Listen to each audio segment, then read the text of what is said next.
At the family dinner, my daughter-in-law leaned close and whispered, "Your grandchild's real father? It's Harold's business partner, Marcus. And if you breathe the word to anyone, I'll turn your husband in for embezzlement."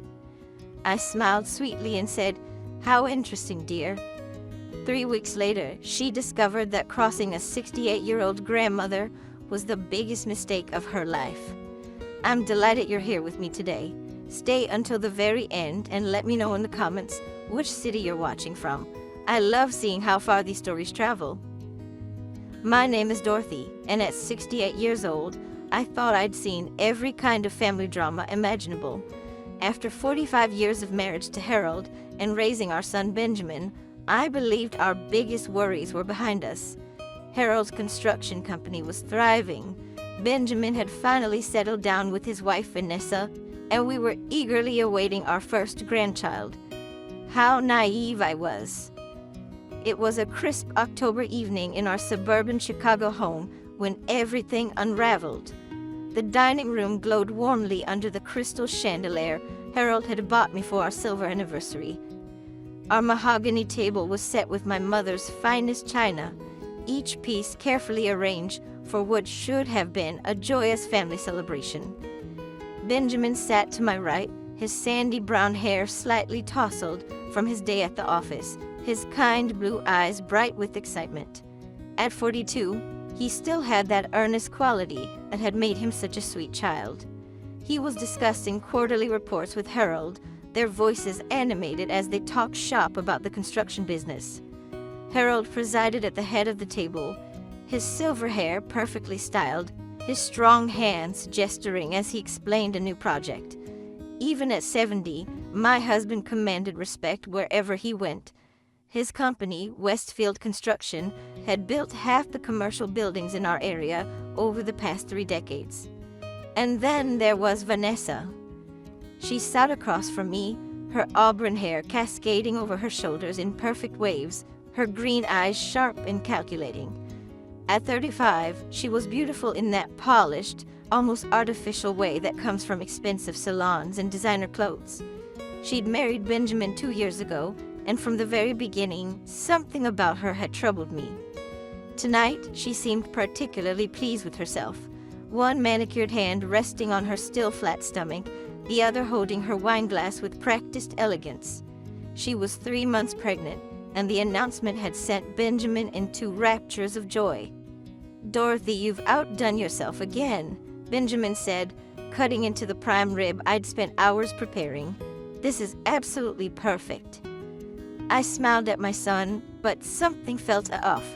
There was a tension in the air, like the moment before a thunderstorm strikes. "Mother Dorothy is such an amazing cook," Vanessa chimed in, her voice honey-sweet, but with an undertone I couldn't quite place. Such dedication to family. It's truly inspiring. The way she said dedication made my skin crawl, but I maintained my composure. "Thank you, dear. Family is everything." Vanessa dabbed her lips with her napkin, a small smile playing at the corners of her mouth.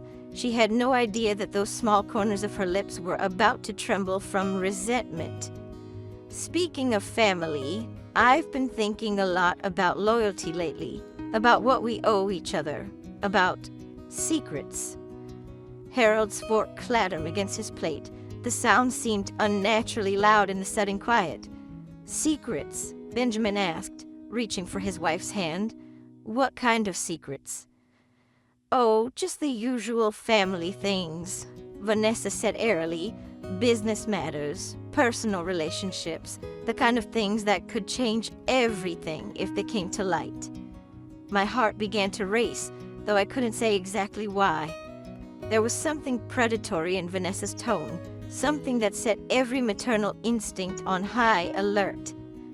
"I have some wonderful news to share," Vanessa announced, standing gracefully, "something that will affect our entire family's future." We all looked at her expectantly. She was glowing, but not with the soft radiance of pregnancy. This was something harder, more triumphant. "The baby is healthy and growing beautifully," she said, her hand caressing her stomach. "The doctor says everything looks perfect." Benjamin beamed, jumping up to embrace his wife. "That's wonderful, sweetheart. Mom, Dad, can you believe it? We're going to be grandparents." I should have been overjoyed. I should have been planning nursery colors and knitting tiny booties. Instead, something cold and ugly twisted in my gut as I watched Vanessa's eyes over Benjamin's shoulder. She was looking directly at me, and there was something calculating in her expression. "Congratulations," I managed, though my voice sounded strange to my own ears. But Vanessa wasn't finished. As Benjamin released her and moved to refill everyone's wine glasses, Vanessa walked slowly around the table. She paused behind Harold's chair, her hand briefly touching his shoulder. He flinched as if burned. Then she continued until she stood beside my chair.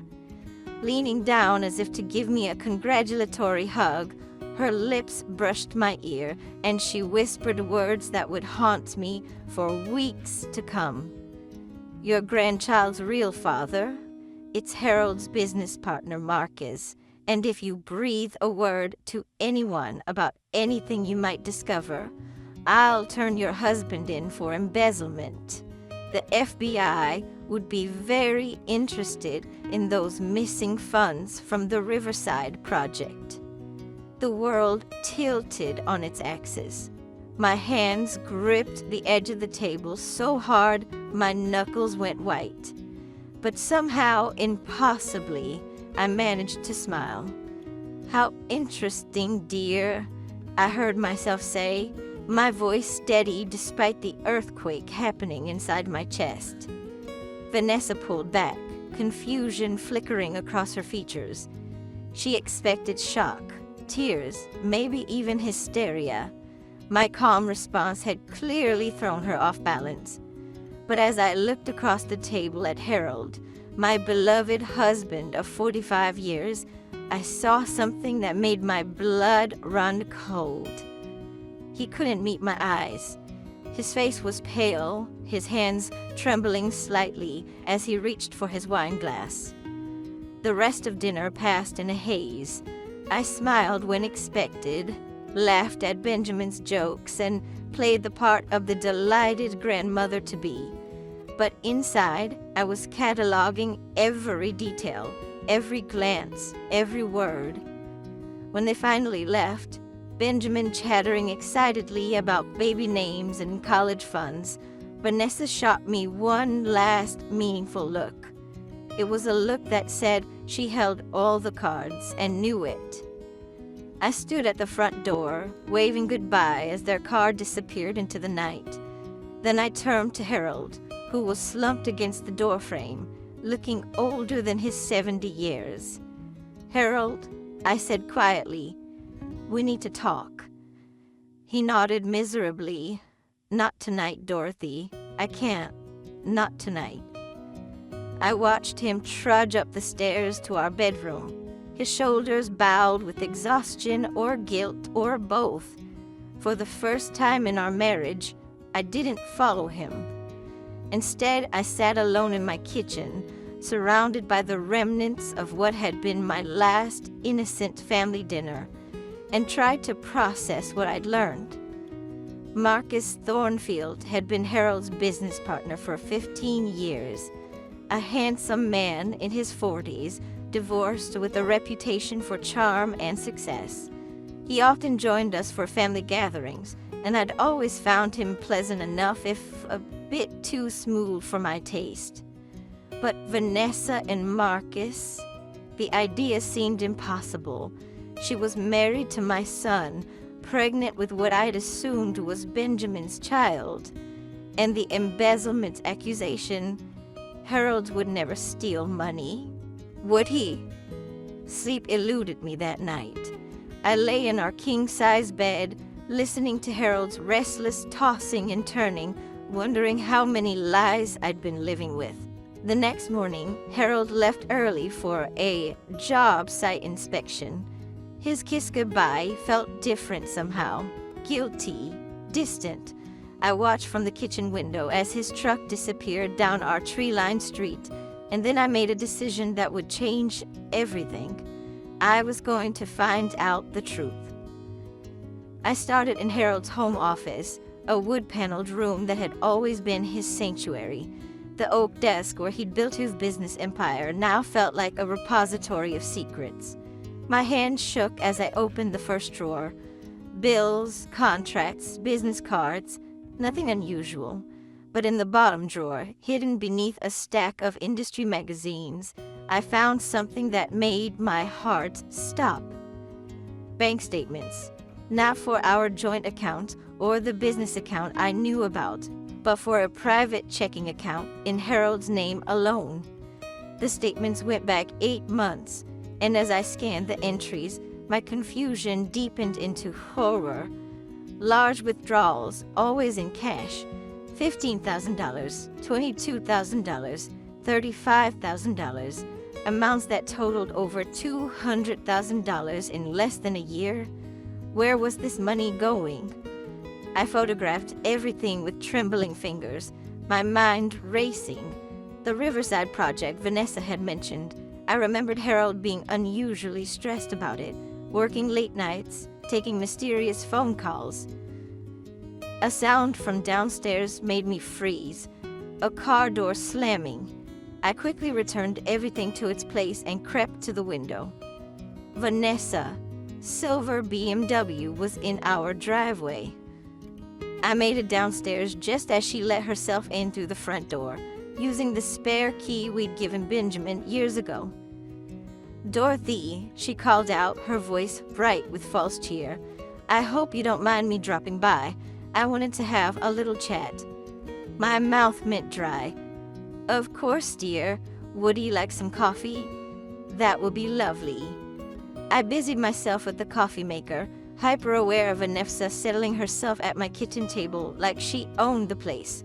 When I turned around, she was watching me with those sharp green eyes, a small smile playing on her lips. "You seem nervous," she observed, tilting her head. "Everything all right?" "Just tired," I lied, setting her cup in front of her. "Didn't sleep well." She took a delicate sip. "I imagine you have a lot on your mind. New babies can be overwhelming, especially when they come with complications." There was something in her tone that made me study her face more carefully. She looked different today, harder somehow, like she dropped the sweet daughter-in-law act she usually wore around me. "Vanessa," I said carefully, "can I ask you something?" "Of course." "Why did you tell me what you told me last night?" Her cup paused halfway to her lips. For just a moment, something flickered across her face, maybe surprise or calculation. Then the smile returned. "I thought you deserved to know the truth," she said smoothly, "about the baby, about Harold, about what's really going on in this family." "And what exactly is going on?" Vanessa laughed, but there was no warmth in it. "Oh, Dorothy, you really don't know, do you? Harold hasn't told you about the money problems, the missing funds, the FBI investigation that's about to blow his little empire apart." My chest tightened. "I don't understand." "Don't you?" She stood up, moving to the window that looked out on our backyard. "Harold is in serious trouble, Dorothy. The kind of trouble that ends with prison sentences and seized assets. But I might be able to help for the right price." The words hung in the air like poison. I stared at Vanessa's back, at the casual way she surveyed my garden like she was already planning renovations. "What kind of price?" I whispered. She turned around and the mask was completely gone now. What I saw in her face was cold calculation, the expression of someone who held all the cards and knew it. "Harold signs over 50% of Westfield Construction to Marcus. Benjamin never learns about his father's legal troubles, and you stay quiet about everything you might discover. In return, the missing money gets quietly replaced, the investigation goes away, and your family stays intact."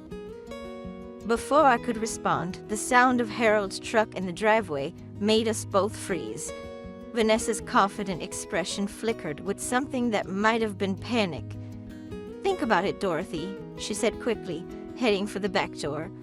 "But don't think too long. The FBI doesn't wait for family sentiment." She slipped out through the kitchen door just as Harold entered through the front. I stood alone in my kitchen, my mind reeling from what I'd just heard. Harold appeared in the doorway, his face drawn and exhausted. "Was someone here? I thought I saw Vanessa's car." "She stopped by to chat about the baby," I said, surprised by how steady my voice sounded. He nodded absently, but I could see the worry lines deepening around his eyes. "Dorothy, there's something I need to tell you. Something about the business." My heart hammered against my ribs. "What is it?" "There's been some irregularities in the accounting. The Riverside project." He trailed off, running his hands through his silver hair. "I might need to get a lawyer." I felt the walls closing in. Everything Vanessa had said was true. But how did she know so much about Harold's business troubles? And what was her real game? "Harold," I said carefully, "how well do you trust Marcus?" His head snapped up, his blue eyes sharp with sudden attention. "Marcus, why do you ask?" "Just wondering. He's been your partner for so long." Harold was quiet for a long moment, his gaze distant. "I used to trust him completely," he said finally. "But lately, there have been some questions, some concerns." That afternoon, while Harold was at another mysterious meeting, I did something I never done in 45 years of marriage. I followed him. From a discreet distance, I watched him drive not to a job site or the office, but to an upscale restaurant downtown. Through the large windows, I could see him sitting across from a woman I didn't recognize, blonde, professional-looking, with the kind of severe business suit that screamed federal agent. My blood ran cold. The FBI. Vanessa hadn't been lying about that part. But as I watched Harold's animated conversation with the agent, something else caught my eye. At a table in the far corner, partially hidden by a decorative screen, sat Marcus Immerfield. And he wasn't alone. Vanessa was with him. They were sitting close together, their heads bent in intimate conversation. As I watched, Marcus reached across the table and took her hand. Not the casual touch of friends or business associates, but the intimate gesture of lovers. Everything clicked into place with sickening clarity. I drove home in a daze, my mind racing to process what I'd witnessed. The pieces of the puzzle were finally coming together, forming a picture so ugly I could barely comprehend it. That evening, I waited until Harold returned from his meeting. He looked exhausted and defeated, slumping into his favorite armchair without even removing his coat. "How did it go?" I asked gently. He looked up at me with eyes full of pain. "They know about the missing money, Dorothy. The agent thinks I took it, but I swear to you, I didn't steal anything. I don't know how $200,000 disappeared from the Riverside account." I sat down across from him, my heart breaking for this man I'd loved for nearly half a century. "Harold, I need to ask you something, and I need you to be completely honest with me." He nodded miserably. "Have you been having an affair with Vanessa?" His head snapped up, shock written across his features. "What? No, Dorothy, how could you even think that?" "Because she told me the baby she's carrying is yours, and she threatened to turn you in for embezzlement if I said anything." Harold's face went white. "She said what?" I told him everything. Vanessa's whispered threat at dinner, her visit to the house, her demands about signing over the company. As I spoke, I watched Harold's expression change from shock to understanding to rage. That manipulative little... He caught himself, shaking his head. Dorothy, I swear to you on our children's lives, I have never touched that woman. The thought never even crossed my mind. Then why would she say that? Harold was quiet for a long moment, his businessman's mind clearly working through the implications. Because she's covering for someone else, he said finally.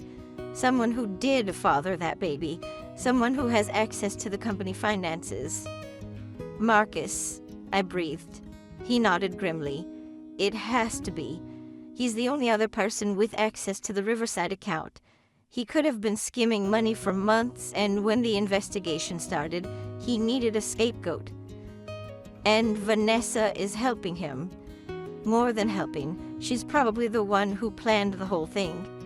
Harold stood up, pacing to the window. Think about it, Dorothy. She married Benjamin 2 years ago, right around the time Marcus started pushing for new access to company accounts. She gets pregnant with Marcus's child, but tells everyone it's Benjamin's. When the missing money is discovered, they pin it on me and use the affair story as cover. I felt sick. But why target you? Why not just run away with the money? Because they want the whole company, not just the money they stole. If I'm convicted of embezzlement, my shares would likely be seized or sold at a steep discount. Marcus could buy them for pennies on the dollar.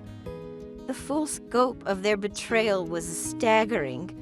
They weren't just stealing money, they were stealing Harold's life's work, destroying our family and manipulating my innocent son in the process. We have to tell Benjamin, I said. Harold shook his head. Not yet. We need proof first. Real evidence that will hold up in court.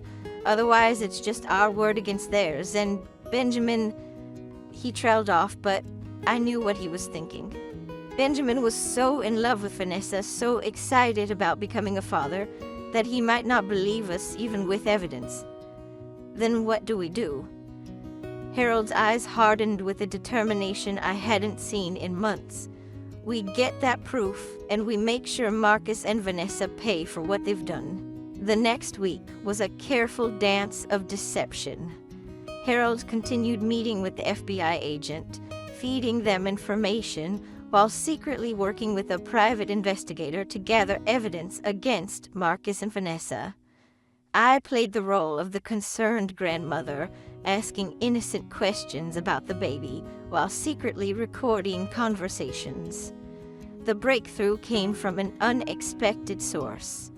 I was cleaning out the guest room when I found Vanessa's purse, forgotten after one of her frequent visits. Inside, beneath her makeup and wallet, was her phone. She'd left it behind in her hurry to leave the house after our last confrontation. My hands trembled as I scrolled through her messages. What I found was even worse than I'd imagined. Text after text between Vanessa and Marcus, planning every detail of their scheme. Screenshots of Harold's bank accounts. Discussions about timing the pregnancy announcement to coincide with the embezzlement investigation. And most damning of all, a message thread about how to handle the old woman if I became suspicious. But the most shocking discovery were a series of photos, ultrasound images that had been digitally altered to show different dates. Vanessa was actually 5 months pregnant, not 3. The baby would be born earlier than Benjamin expected, and with Marcus's dark hair and features, it would be obvious who the real father was. They were planning to claim the baby was premature. I photographed everything before carefully replacing the phone exactly where I'd found it. When Vanessa returned the next day, frantic about her lost phone, I played the concerned hostess, helping her search until she found it in the guest room. Thank goodness, she said, clutching the device to her chest. I don't know what I would have done without it. Technology is so important these days, especially for staying in touch with people. Something in my tone made her study my face more carefully, but I maintained my grandmother next door expression until she left, none the wiser. That evening, Harold and I met with FBI agent Sarah Morrison in a secure conference room downtown.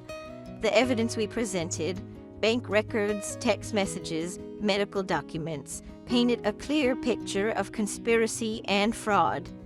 "This is exactly what we needed," Agent Morrison said, reviewing the materials. "Marcus Thornfield has been on our radar for other financial irregularities. With this evidence, we can arrest both him and Mrs. Vanessa on charges of conspiracy, fraud, and embezzlement." "What about Benjamin? He doesn't know anything about this." Agent Morrison's expression softened. "We'll be as gentle as possible, Mrs. Westfield, but he'll need to be interviewed as part of the investigation. I'm sorry." Harold reached for my hand. "We'll get through this together, Dorothy, all of us." The arrests happened the following Tuesday morning. I was in my kitchen making coffee when the phone rang. Benjamin's voice was frantic, barely coherent. "Mom, they arrested Vanessa. The FBI came to our house at 6 in the morning. They're saying she stole money from Dad's company. It has to be a mistake." My heart broke for my son. "Benjamin, come home. Come home right now, and we'll explain everything." What followed was the most difficult conversation of my life. Harold and I sat Benjamin down in our living room, the same room where he'd played with toy trucks as a little boy, and told him everything. The embezzlement scheme, Vanessa's affair with Marcus, the lies about the baby's paternity. Benjamin's face crumpled as the truth sank in. "The baby isn't mine." "No, son," Harold said gently. "According to the medical records we found, Vanessa is 5 months pregnant, not 3. The father is Marcus." "But she loves me," Benjamin whispered, tears streaming down his face. "She married me." I moved to sit beside my son, pulling him into my arms like I had when he was small. "She used you, Benjamin. She used all of us. But it's over now." The trial lasted 3 months. Marcus and Vanessa were both convicted on multiple counts of fraud and conspiracy. Marcus received 8 years in federal prison. Vanessa got 6 years, with the possibility of serving part of her sentence in a minimum security facility suitable for her pregnancy. The baby, a boy with Marcus's dark hair and eyes, was placed with Vanessa's sister in Oregon. I felt sorry for the innocent child caught in the middle of such ugliness, but I was grateful he would grow up far from the web of lies that had created him. Benjamin struggled for months with depression and trust issues, but gradually began to heal. He threw himself into the family business, working alongside Harold to rebuild what Marcus and Vanessa had tried to destroy. He started therapy and slowly began dating again, this time with a much better understanding of red flags. Harold was completely exonerated, and Westfield Construction not only survived, but thrived. The publicity from the case actually brought in new clients who admired Harold's integrity in the face of such personal betrayal. As for me, I learned that being a grandmother isn't just about knitting booties and spoiling grandchildren. Sometimes it's about being strong enough to protect your family from those who would destroy it, even when they come disguised as loving relatives. 6 months after the trial ended, I was in my kitchen preparing Sunday dinner when Benjamin walked in with a young woman I'd never met. She was pretty in a natural, unaffected way, with kind eyes and a genuine smile. "Mom," Benjamin said, his voice nervous but hopeful, "I'd like you to meet Sarah. Sarah Chen. She's a teacher at the elementary school, and she's special." Sarah stepped forward, extending her hand with a warm smile. "Mrs. Westfield, it's wonderful to meet you. Benjamin talks about you all the time." As I shook her hand, I found myself studying her face, looking for signs of deception or manipulation. But all I saw was honesty and warmth. Still, I'd learned to be cautious. "It's lovely to meet you too, dear. Will you be staying for dinner?" "If it's not too much trouble," she replied. "Benjamin said you make the best pot roast in Chicago." I smiled, feeling some of the tension leave my shoulders. No trouble at all. Family is always welcome at our table. And as I watched Benjamin's face light up with happiness, genuine happiness for the first time in over a year, I knew that sometimes the greatest victories come not from dramatic confrontations or courtroom triumphs, but from the simple act of protecting those we love and helping them find their way back to trust and joy. The truth had set us free, just as it always does. And though the path had been painful, we had emerged stronger, wiser, and more grateful for the authentic love that binds a real family together. Sometimes the most dangerous threats come from those closest to us, wearing familiar faces and speaking words of love. But with vigilance, courage, and the unbreakable bonds of true family, even the most elaborate deceptions can be unraveled. And that, dear friends, is a lesson worth remembering. Thank you for staying with me through this journey. If this story resonated with you, please give Hidden Hearth a like and subscribe for more tales of family, truth, and justice. Your support means everything to our community of storytellers. Until next time, remember that the truth always finds a way to surface. And family, real family, is worth fighting for.